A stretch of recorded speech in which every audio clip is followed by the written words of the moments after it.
Yeah, so the main point was kind of a personal investigation of where specifically my wife's tuition money went.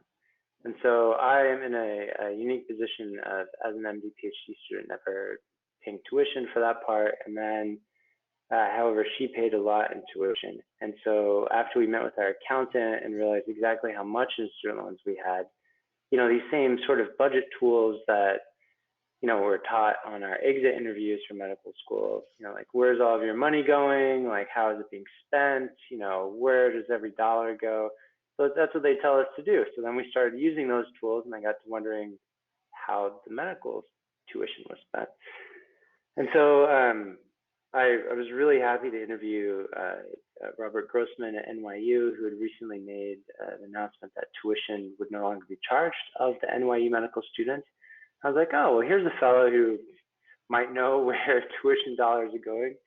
And he went through it with me, and specific to his institution, perhaps, the tuition wasn't going solely to fund student education, but was being used for many non-educational related things. And then, I was kind of curious if that was the case at other schools. So I spoke to a couple of regulators, one at the LCME and the other at the AAMC. And those conversations, the people at the LCME care very much about student debt, and they try to minimize student debt. However, they really don't have any information about how the tuition is spent at specific schools. And so what they do is they focus on education quality as a surrogate measure, which, in their position seems reasonable. However, that didn't really answer my question. And so I went and spoke with an economist at Harvard, and I had a lot of fun speaking with him. He was kind of a firebrand of a person, and he very clearly agreed with Grossman, saying that medical student tuition probably does not go to support student education, which would cost around what Grossman said it would cost.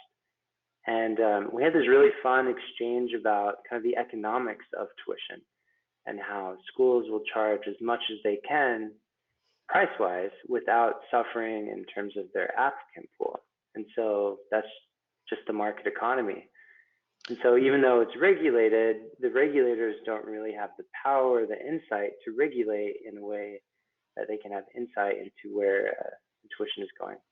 So, did either the Harvard professor or Dean Grossman indicate how much it really should cost to educate a medical student, either in total or per year or whatever? No, yeah, I never got that number, like what it ought to cost. And, this is a conversation I had with Chandra at The Economist. It seems reasonable that it would cost different numbers at every institution. And different institutions, different medical schools have different. Actually, I would assume that NYU's tuition would be through the roof simply because of the value of the land that it's on. True. So they own their buildings also. So right. Whatever tax dollars they're paying, they would have to pay that, and then maintenance, electricity. The cost of living is high.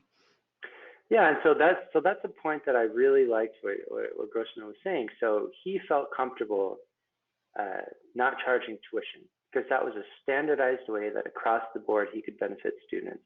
He didn't feel comfortable subsidizing living expenses because, in New York, perhaps more than any other city in the US, you can live on a, $2,000 a month budget or a $2 million a month budget.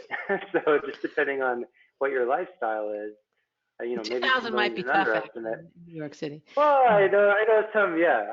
I know some people who kind of scrape by on like ramen and stuff, but there's a lot more variability, and it'd be much harder to standardize in terms of living expenses than just in tuition.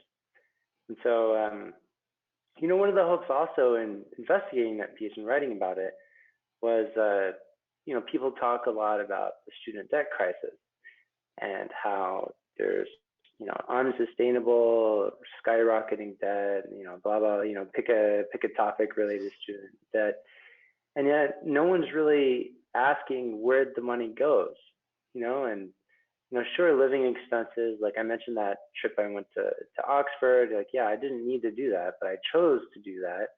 So that one's kind of on me. But in terms of tuition and the skyrocketing tuition that, not just in medical school, but all graduate schools, undergraduate schools, like where is that money going? And is that money that's actually being spent educating the student, which is what at face value they're taking those loans out for? Like no student would ask a lender to fund new library development for, I don't know, Harvard or Yale or somewhere, but they ask for money to pay for their student tuition. And so is that money being used actually to educate them? I'm convinced that at least in medical education, there's no clear answer, but I think there could be more clarity if there's more transparency in the process.